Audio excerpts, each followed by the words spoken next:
સ્વાગત છે। હું છું હેપી અને હવે જોઈએ આજના મુખ્ય સમાચાર।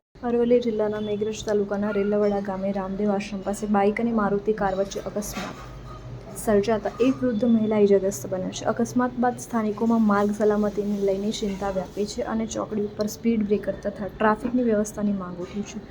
મેઘરજ તાલુકાના રેલવડા ગામે રામદેવ આશ્રમ નજીક આવેલી ચોકડી પર બાઇક અને મારુતિ કાર વચ્ચે અકસ્માત સર્જાયો હતો। અકસ્માતમાં બાઇક પાછળ બેઠેલા વૃદ્ધ મહિલાને મોઢાના ભાગે ઈજા પહોંચતા તેમને તાત્કાલિક ઈસી હોસ્પિટલ ખાતે સારવાર માટે ખસેડવામાં આવ્યા હતા। બાઇક ચાલક શામળાજી તાલુકાના કુડુળ ગામનો હોવાનું જાણવા મળ્યું છે, જ્યારે અકસ્માતમાં સંડોવાયેલી મારુતિ કાર મેઘરજ તાલુકાના પાણીબાર ગામની હોવાનું સામે આવ્યું છે।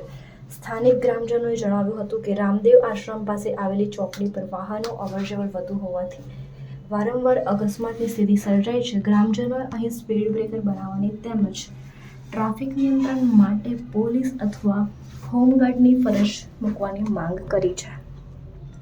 કેટલાક વાહન ચાલકો પૂરક ઝડપે વાહન ચલાવતા હોવાથી અકસ્માતનું જોખમ વધી રહ્યું છે।